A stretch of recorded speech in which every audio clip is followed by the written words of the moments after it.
everybody. We are going to talk today about the 4 agreements. So the 4 agreements is a very interesting book, a very inspiring book that is written by Don Manuel Ruiz.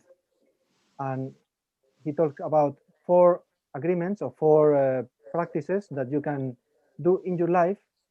And if you follow them, he says your life will change for the better. Do you think so? So let's see what one by one, what are those agreements? First of all, be impeccable with your word. What does it mean? So be perfect with your words. Perfect. Say what you perfectly mean. Say exactly what you mean and get yourself into trouble like me. I think it means to be sincere, doesn't it? Well, right? Sincere, not exactly. It means that we or to choose your words carefully. You know, when you speak, your words are like spells. For example, imagine a mother who is having, you know, is working the whole day, is very tired, she's not having really a good day, and then she arrives home, and she has a little daughter who loves singing.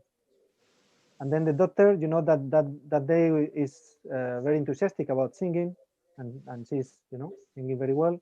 But the mother is very annoyed because she had a bad day, and then she is not in the mood to listen to music or anything like that. So she says to the girl, "Be quiet. You sing bad, or you sing very bad." You know, like just to make her be quiet. And then because she is a little girl, she believes that. And imagine for the rest of her life, she will be thinking that she sings bad, and she will not develop her singing skills. So this is just an example. Means that, well, as you can see here, our words is like power, and it can be power for the good and for the bad.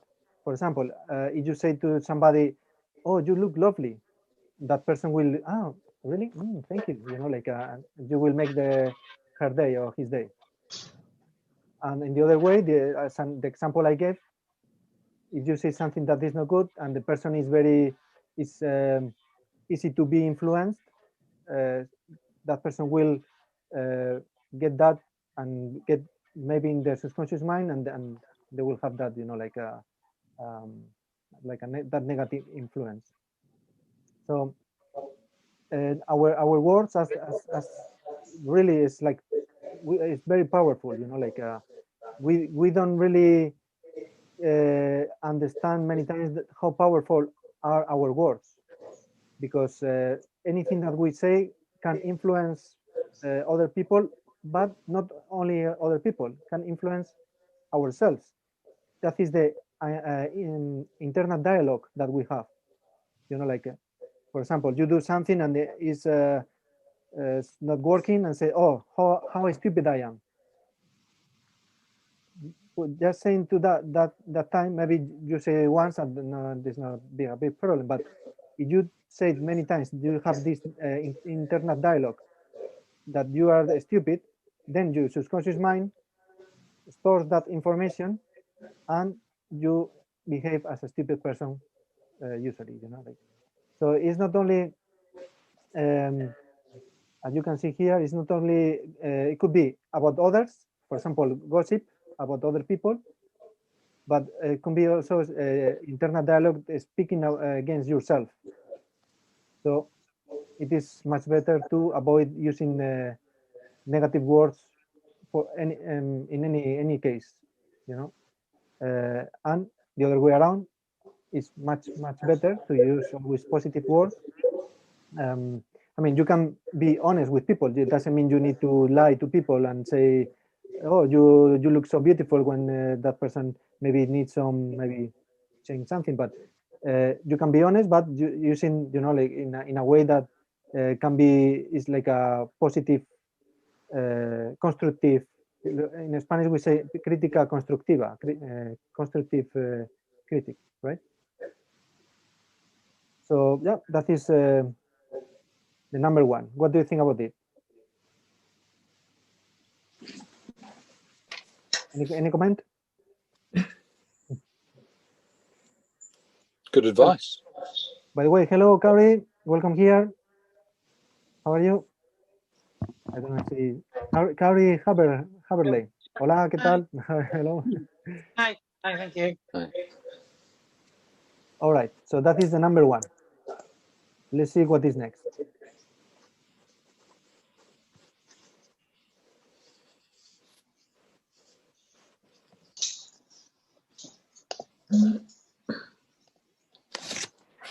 Don't take anything personally.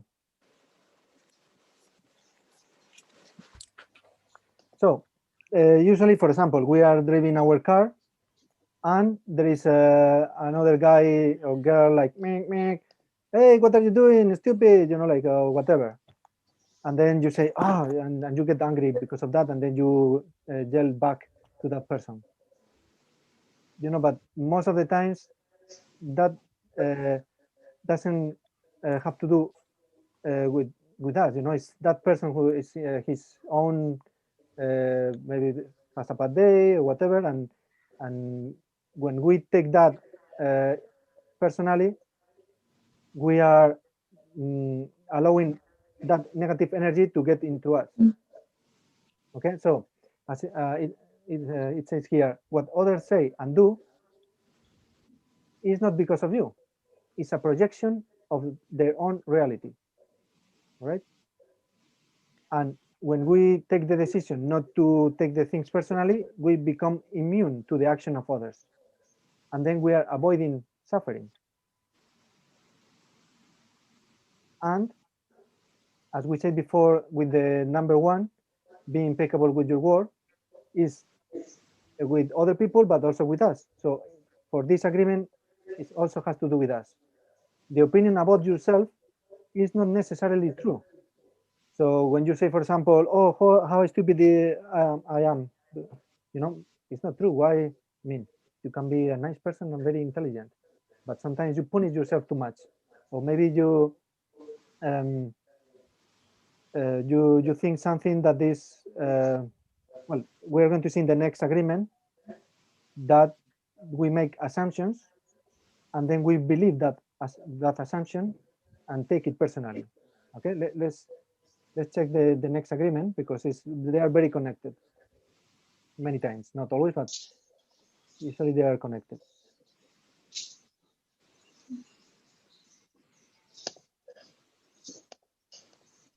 Don't make assumptions. We have the tendency to make assumptions that, well, it's not only okay to make assumptions, it's actually necessary, because if we have to question every single thing that there is in our life, it would be, you know, like too much, it would be impossible to live. You know, we have to make assumptions to avoid too much thinking, right? There is some little noise, so I'm going to mute people here. Yes, I don't know who it is. Just I'm muting people. So if you want to speak, you can just unmute yourself. All right. So, as I said, usually you combine these together. For example, I am going to meet. I have a date. No, I met online a nice girl, and then we have a date. We are going to meet somewhere. I go to that place at that time, and she doesn't appear, and I start thinking, why she doesn't appear? Maybe she really doesn't like me. Maybe I'm not good enough. Maybe I'm not, you know, like so beautiful or handsome or whatever. And then so you are making assumptions and you are taking that personally. So you are building a film that is not really a reality. It could be maybe, but probably not. And then you are getting that insight, and you are getting into your subconscious mind that negative feeling or thoughts that actually they are not, probably they are not true. All right, so as we said, we have the tendency to make assumptions. That is okay. We need to make assumptions in our life. However, the problem is that we believe they are the truth. So it's okay to make assumptions, but always to have this little, questioning that it is really true or not. I mean, you can say maybe, right? So just put in the maybe. You make assumptions to build whatever actions you might take after, but just put like a quarantine. Like okay, I will put this assumption in a quarantine and check if it is right. If after I check it is right, okay, I check that the assumption was right. If not, you check and all right. Now, as it says here, find the courage to wait a one here. Find the courage to ask questions, because we, instead of making the assumption, maybe that person who didn't attend the date was because had a problem, lost the mobile phone, couldn't notice me, and maybe just next day I called that person, whatever, and oh, it was that, right? And also it's important to express what you really want, because many times we make assumption that the other person knows what we want or what we for example, we might get angry because that person didn't our partner didn't make the dinner for us today, and I was expecting that my partner to make the dinner, but that person, my partner, didn't, for any reason, didn't know that and didn't do it. And then because we didn't express what we really wanted and that person didn't do it, then we might get angry. Okay, but if in the first place, if you express what you really wanted, everything would be easier. So by asking questions and express what you really want, you are avoiding misunderstanding, sadness, and drama in your life. Okay, so the author, Don Manuel Ruiz, says that only with the 2 and 3 agreements, you can already make a big difference in your life. With the don't take anything personally and don't make assumptions. But keep in mind that also the be impeccable with your word is very important. But there is a fourth one. Let's see what is the fourth one.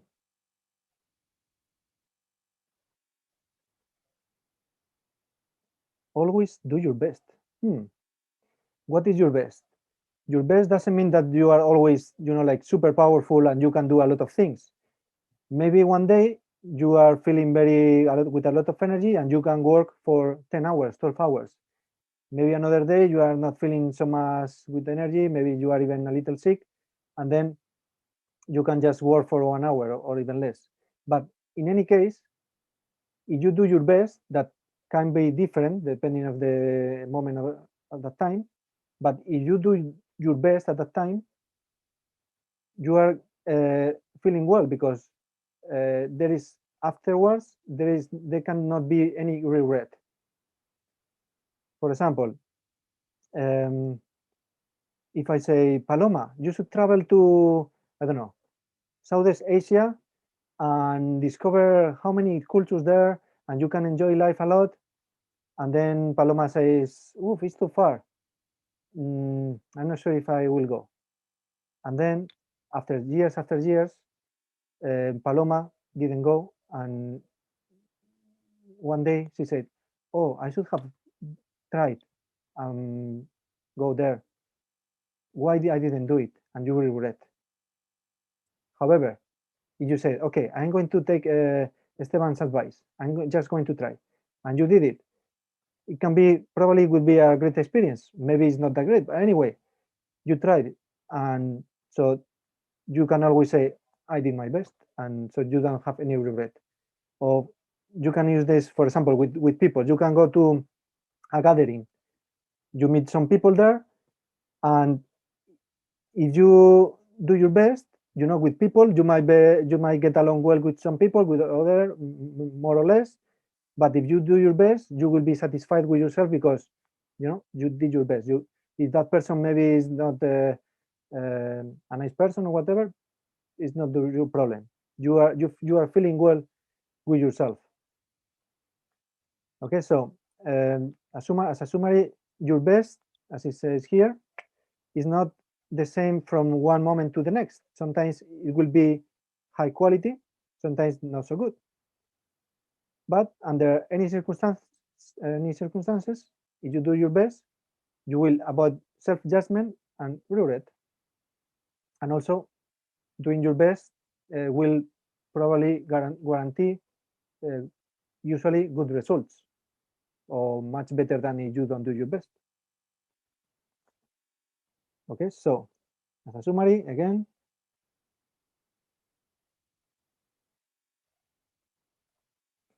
this is the 4 agreements. Be impeccable with your word.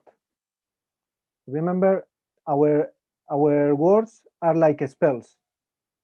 It's like we have a magic wand, and our words is sending this energy. Could be positive, negative, and every single word that you leave your mouth has an impact.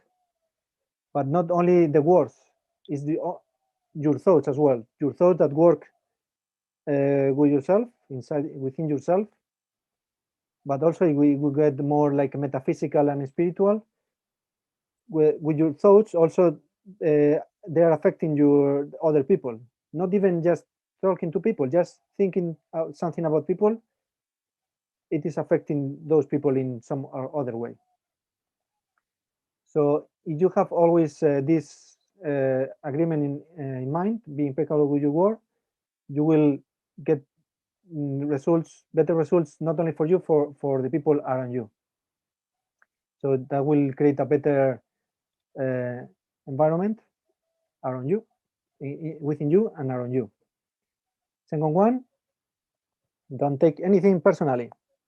As we said, we are all humans, and it's normal that somebody tells you something and you get angry. Why you? No, and you get probably like in a defensive way.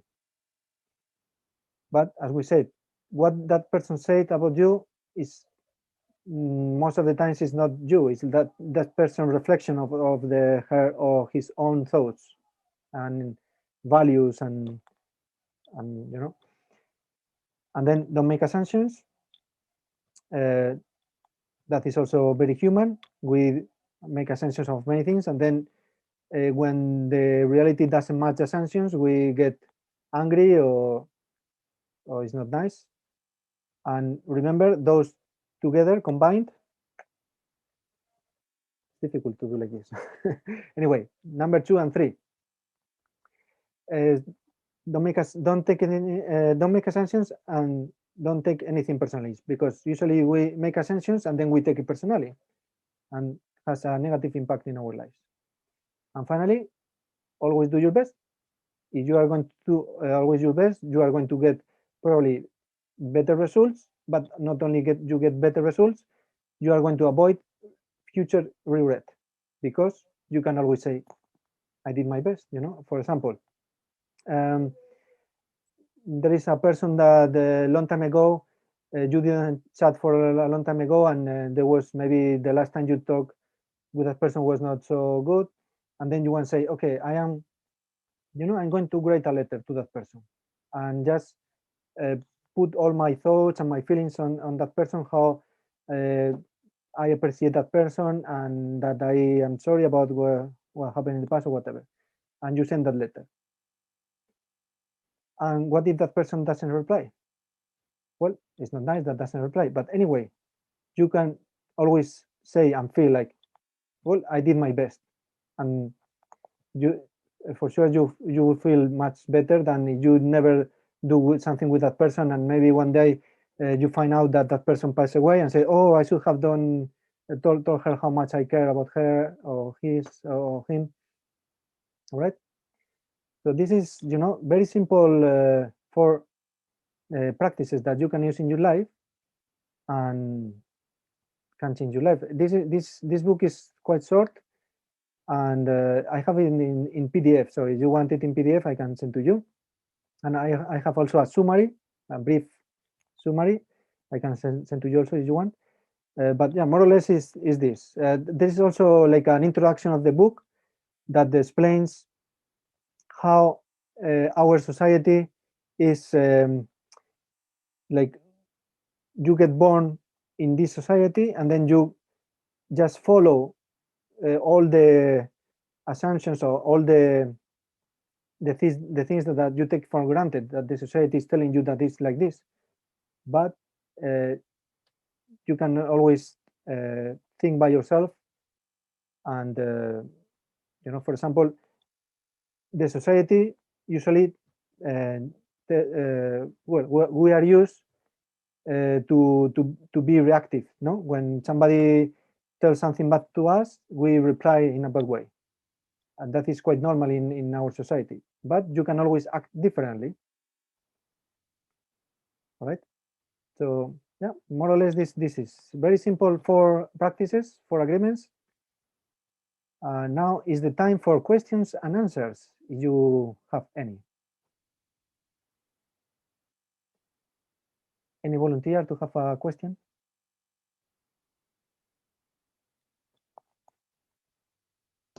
Where did you learn about this book, Esteban?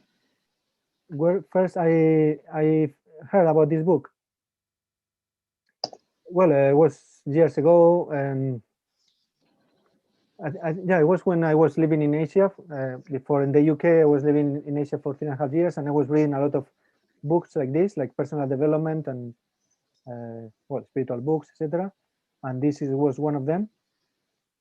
And that is one of the most inspiring. And it's like the thing is, it's so simple. You know, it's like a short book with simple 4 practices, but actually it can make an impact in your life if you follow them. It's quite, if I can ask something, it's interesting that I think everybody's going to find one thing more difficult than the other.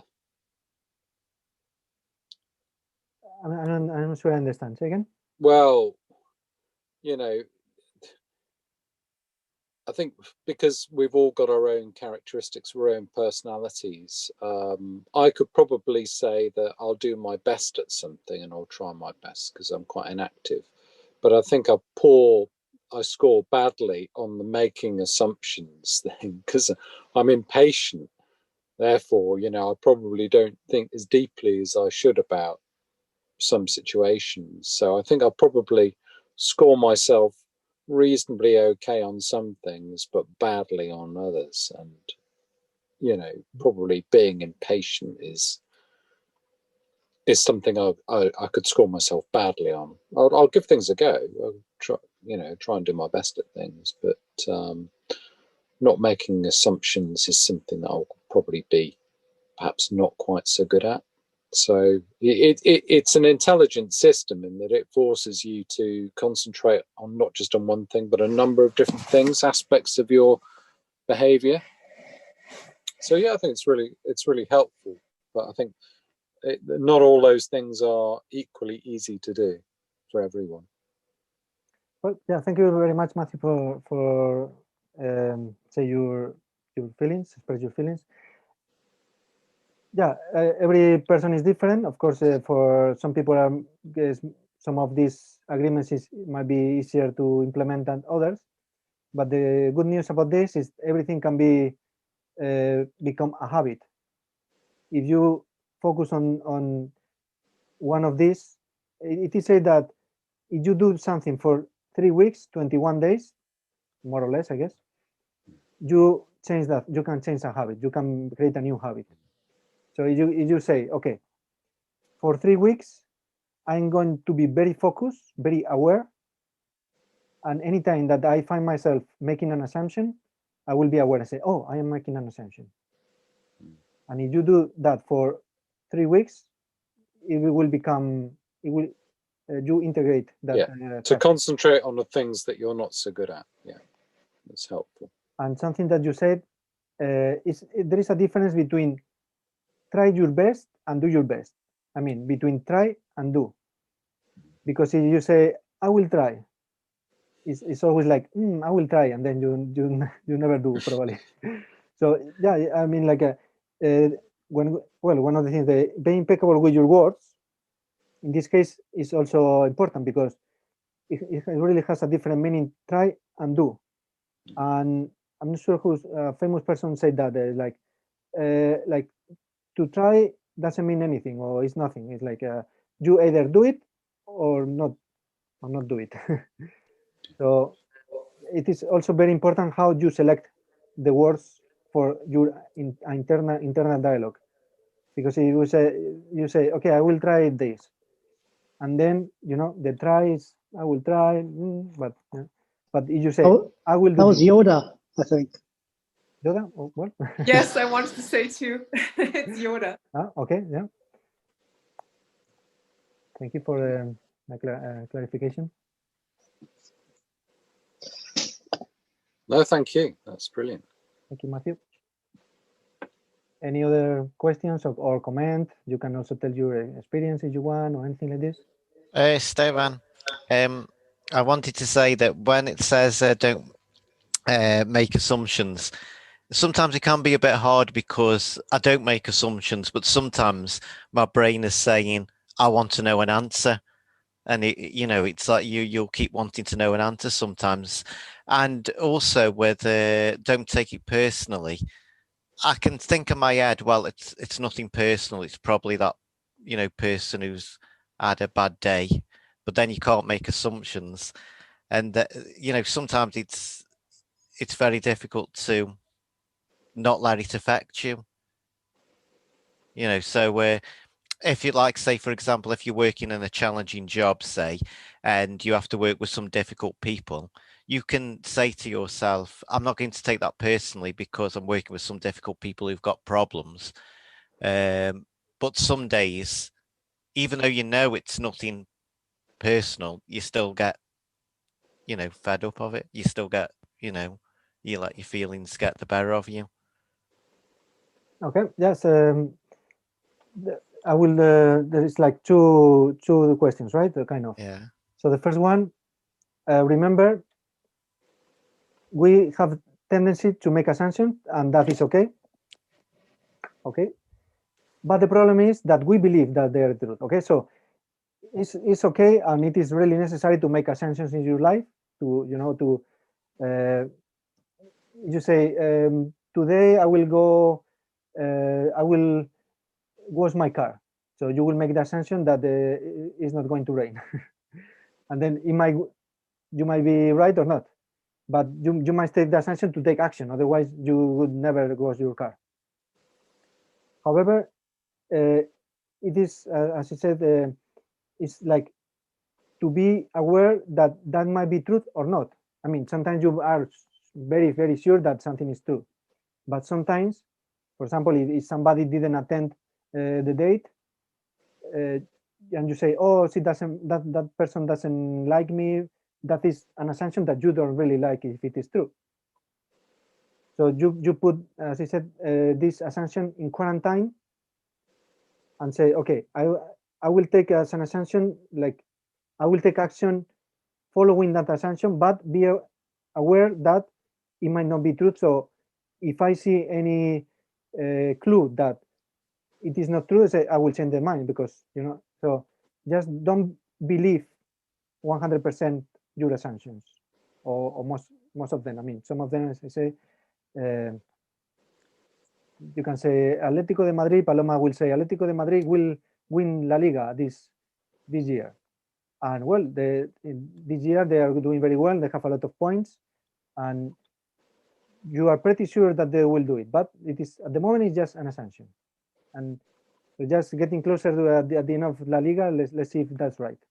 Okay, but you put that in quarantine. Atlético de Madrid will win La Liga. Let's see. But probably, but let's see. Okay, and then the second one that you said about this one. Don't take anything personally. Yeah, it is not easy to reach that Zen state, no, like Buddha, no, and just don't that doesn't nothing affects you. That is like a high enlightenment state, right? But we can get closer to that. You know, we can if we focus on that and say, okay, maybe at the first time you have a student that is telling you something, and usually in our society and our education, usually is like, oh, I take it that what he's saying and like feel how do you say bad feeling about that, like feel that that person is insulting me or whatever, no? However, you can say, okay, I'm going to try to be closer to Buddha and say, okay, that what he's saying is not affecting anymore. Go. Okay, so there is always a middle term between one thing and the other, but the thing is, still being human, so we are not perfect, but get closer to the Buddha state, to to minimize the injuries, mental and emotional injuries that we have taking people sayings or what people say. Have I answered your questions? Yeah, I think that just talking generally, because I've worked in different sectors. I've worked in education, mental health, and in the field of law. But I think now the way things are, that's really important, because nowadays, life's getting more difficult, because, wherever you work, you're going to have people who are, suffering from problems. There's, the way that COVID is at the minute, there's a lot of people who are suffering from mental health problems. So it's going to be really important, these 4 steps, because I think, life's getting stressful now. When to me, it's apparent, I'm not just talking about work, but everywhere, there's a lot of people having a lot of stresses. So yeah, it's important. It's important to learn about these things, or to try and make yourself well. Yes, exactly. It's depending of the environment that you are in, it can be more or less challenging to do things. For example, you say, well, happiness, to be happy, is not like a mood. It's really like a decision that you take. I take the decision to be happy and to take that attitude and to think positively, etc. Say that, of course, is not as like you are in a safe environment and you have everything. You have your house. You have money to buy clothes and food and everything. Everything is fine. It's easier to be happier to be happy than if you are in a country that is in war. Of course, it will be much more challenging to be happy being in a country that is in a war. But well, as in the film La Vida es Bella, the life is beautiful in English, I guess, with Roberto Benigni, the Italian, who won the Oscar. Do you know about that film? So Beautiful Life, is it? I think it is Life is Beautiful. Life is Beautiful. Life is Beautiful. It's an Italian film. Yeah, so they get into a camp. How do you call it? Like in the German Nazis concentration camp, and he has a child, and he makes the child telling all the stories that is like a game, and so the child comes through all his experience in the camp without knowing all the reality and just thinking it is a game.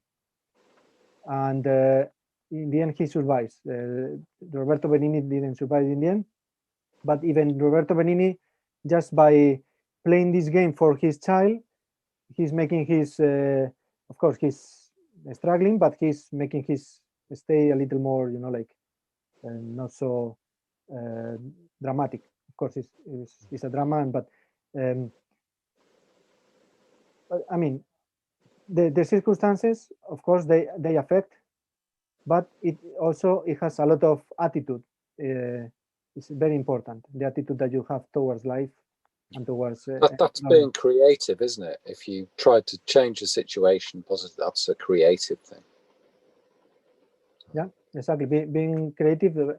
To be creative is a state of a positive mind, because if you are in a negative mood, you are not creative. You are just, you know, getting into auto compassion, like but if you are in a positive state of mind, you are always thinking about, okay, how can I transform this negative situation into a positive one? So you become more creative. I like the first one with be impeccable with your words. I had read an article once explaining the underestimated impact of the words you choose. Like, for instance, if you choose certain words telling a story with negative words, that it makes your body produce stress hormones, for instance. And the other way around, like how when you point out positive things that you like about a person, this was actually from like a spiritual thing, that it will make them how do you say, like raise their self-confidence and do that more often. So like you can sort of impact someone positively just by saying something positive to them. So yeah, I do think it's a very important point. Yeah. Exactly. Yes. Thank you, Roja. It's wait a moment, Sue. It's yes, but just wait a moment. So when somebody is stressed, he's releasing or she's releasing cortisol. That's one of the hormones, and that cortisol makes your body is like a kind of a poison for your body. On the other way around, you are in a state of a good state, a good mood. Is serotonin, the hormone of happiness. And also dopamine, for example, is the one that gives you motivation and gives you like more confidence. So exactly, it's like the internal dialogue and the internal dialogue, and also the dialogue that you have with other people is producing that you or other people releasing these different hormones and substances, chemical substances in your body that affect your body and give you more energy or less energy, etc., etc. Okay, thank you. Sue. Well, I'm just carrying on from a comment that's just been made by other people. It's a real experience I had when I was a teacher in a secondary school, that I accidentally at a parents' evening told a child's parents that I thought that this child was wonderful, you know, very, very talented and so on. And I was confusing him with another child. Anyway, so the child comes back into my class, and wow, what a difference. You know, he thought, wow, you know, this woman thinks I'm really great at art. And his art suddenly improved enormously. You know, suddenly he could seem to do it because, you know, he thought that I thought, you know, he didn't, you know, he actually wasn't very good, but I had said that he was, you see. Now, what I'd like to know is the question of the truth. What if I had told a lie to his parents and said, well, you know, this guy's great at art, really. You know, what is the difference, really? Because if I can impact him by telling a lie, but I can change the course of his life, so he's really got it now. He's so good. You know, be impeccable with your words. That's a lie. But I changed that boy by accident. That reminds me an experiment that was in a university. I don't remember exactly which university. I think one of these famous ones. And they approached a group of teachers, professors, and they said, because you have been selected because you are one of the best performance professors in the university, and you are going to teach a selection of the best students of the university for a year. Okay, and then they got amazing results, those students. And after the year, they want to say to the teacher, well, you know, they really these selections of students, it was random. We selected randomly those students. Oh my God, you know how? But anyway, you know, because we are the best teachers, that can explain that they became they got great results. But no, we also select you randomly among all the professors. We select you randomly. So I think that answers your question, right? Or not? I don't know. I mean, yeah, exactly. It can be by accident or on purpose, but just making that person think like it's a good student or it's something good in something improves the performance of that student. But what if I had lied? You know, I could have changed that kid's life by lying. So you mean what you said, it was not on purpose, and when you said you to lie, that you say that on purpose. But you and I have both talked about whether or not you should ever tell a lie. And there are times if you tell a lie to somebody, you can actually have a very good outcome. Mm-hmm. You know? Maybe you weren't lying, because from what I hear, you were really sincere. You actually believed wrongly because you were confused about the boys, but you were sincere. They look the same. They look the same. But you wouldn't have been able to fake it, I don't think. Oh, I think I could, actually. Okay. You could have selected the positive things about his work. You know, you could say he's got potential. It's how you phrase it. That in teaching language means they're dreadful. It's yeah, another well, way of saying. He doesn't know that. He can think, oh, it's great, I've got potential. So, and obviously he did have potential to be better than he was. So that wouldn't have been a lie, would it? Oh, come on! It's the point about whether or not you should ever tell a lie. You just be, you know, you've got to phrase things in a certain way, haven't you? I know, but the other person knows that it's being phrased in a certain way, doesn't? Well, that's life. Then you know, it's tough. Then at least you'd have tried your best to pick out the positive threads. But is it your best? Is it your best? You know, your best is to get the best out of everyone, isn't it? You know, with children, though, positive reinforcement does. With children, positive reinforcement does bring results. I've raised 3 children, and you know, it does help them. Yeah. And I'm sure in an educational setting, it's the same thing. Yeah. If you concentrate on the good things that they're doing, that's helpful. You know. I think the Sue's point is that because we have had a conversation before, that I am a very advocate of telling the truth always, like being honest always. And I think that is the point that Sue is meaning. That in this case, it would be a kind of a lie to tell that something that, but okay, you know, it's for example, in the situation that you say, like you are a teenager, and your mother is asking you, where are you going? And you say, no worries, man, I will be with somebody that, you know, I'm very safe or whatever. And you are going to a place, I don't know, that you are going to do bungee jumping, for example. And if you tell your mother you are going to do bungee jumping, she's going to be suffering the whole time, you know, and then you say a kind of a little lie just to make not her suffer, no? So this would be like a kind of maybe a lie, but you know, it's a different category of lie. You know what I mean? It's like something that is for positive to make somebody a positive change, you know, or not a negative. A white lie. Exactly. So it's a different category. So white lies, I mean, in general, I avoid lies at all costs, but with white lies, I think it's sometimes it has a sense to use them. Is my opinion. Everybody can, each of you can have your own opinion. It's mine.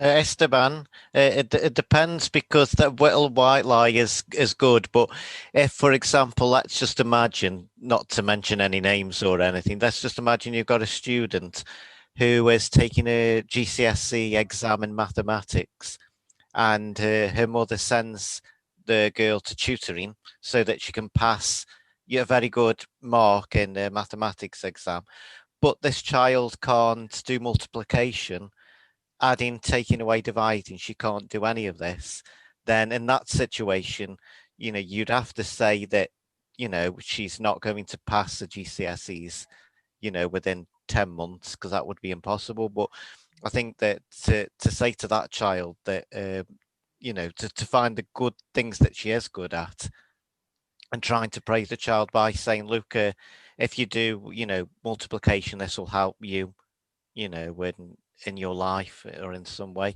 But if you were to say you're really good at maths, then 10 months later, when she fails the GCSE, then that's going to come as a bad reaction. But you know, it's a breakdown of trust, isn't it? Because they're not going to trust people. It's always, you know, I'm descended from politicians, so I'm very political.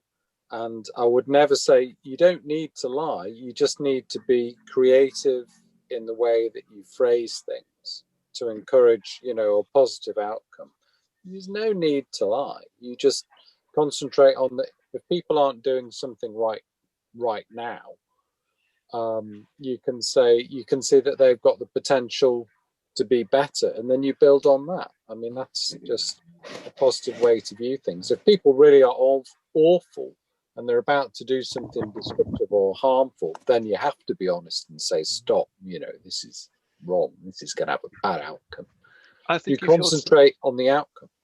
I think if you're saying things like potential, or somebody has potential, then you actually don't believe it yourself.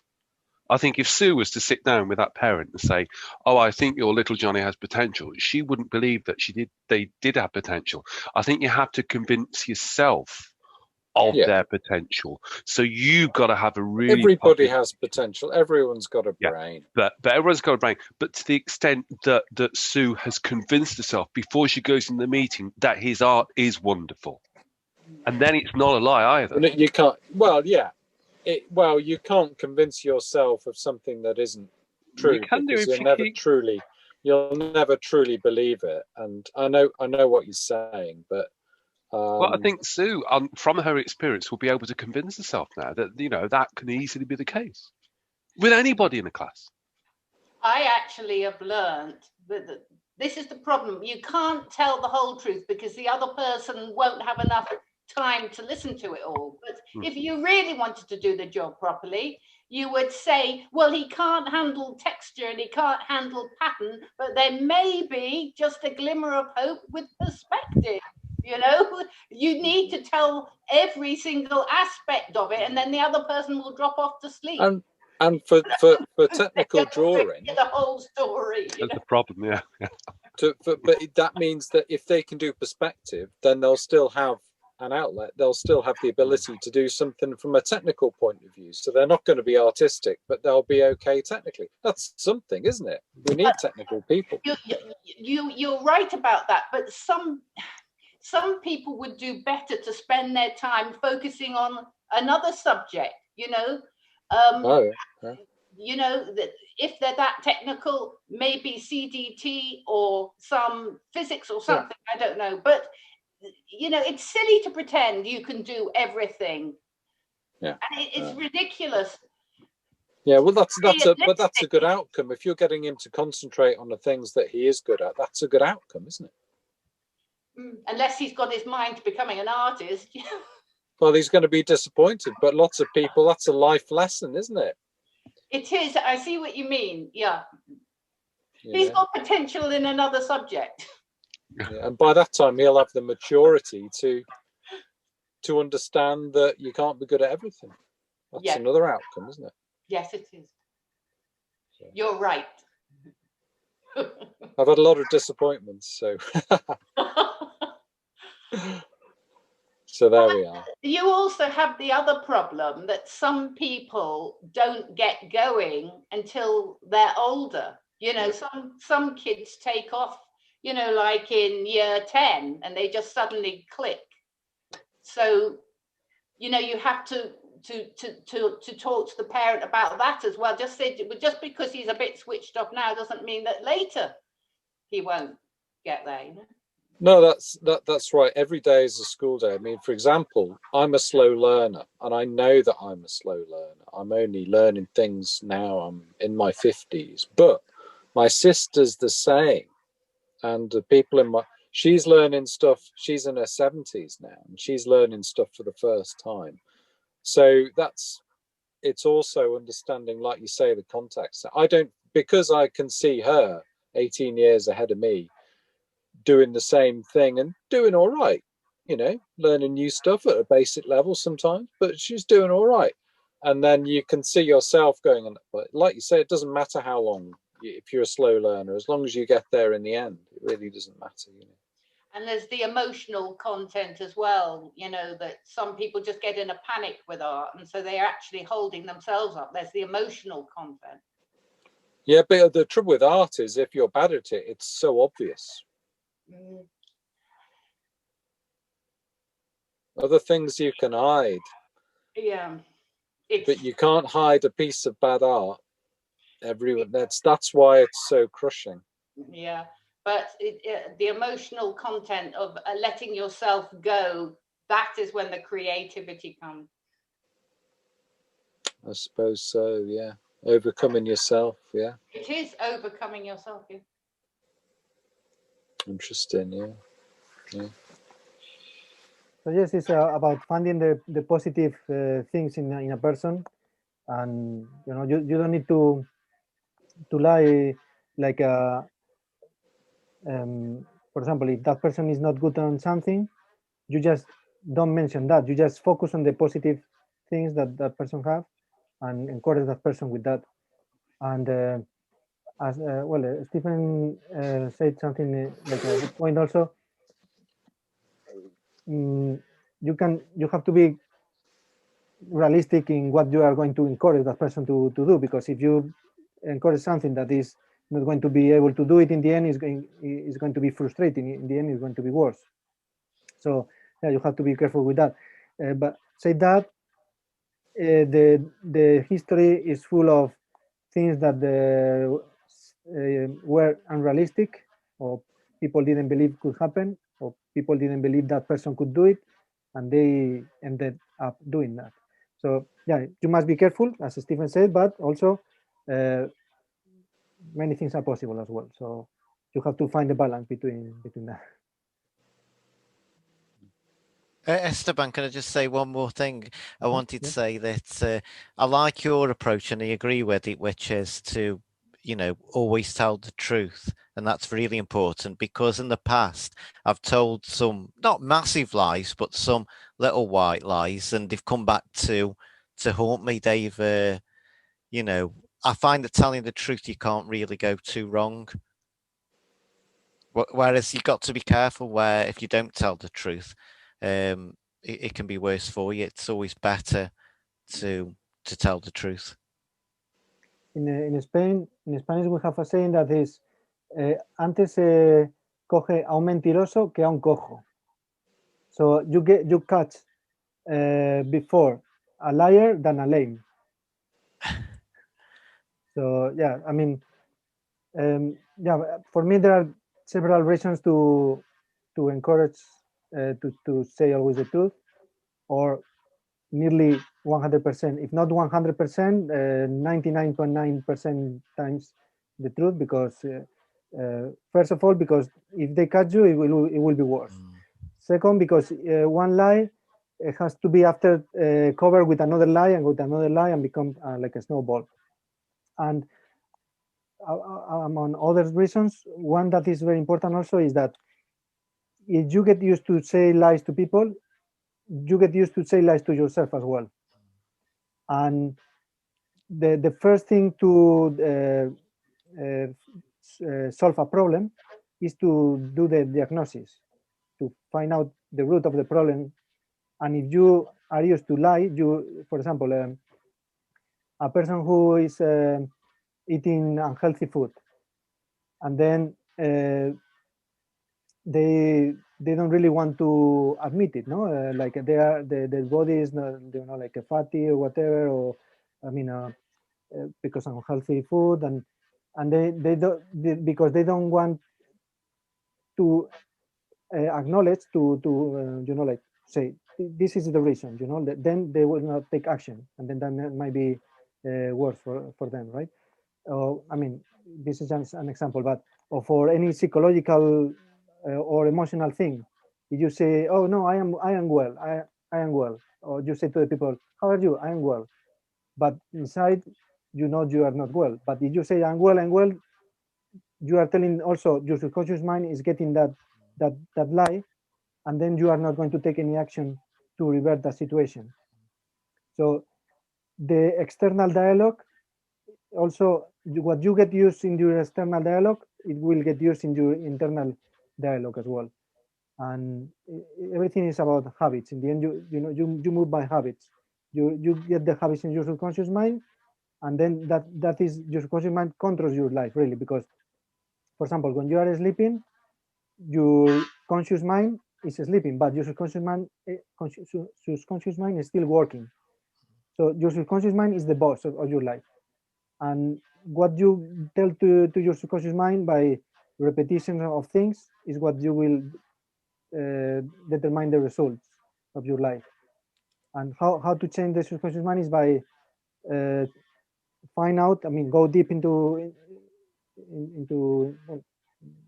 doing meditation or other techniques, and find the roots of the issues, and just, you know, work on the roots. And for that, you need to be very honest. And sometimes to be honest means to be not nice. I mean, can hurt you, no, to admit that you have this problem or whatever. But that is the very first step to solve the problem, to do the diagnosis.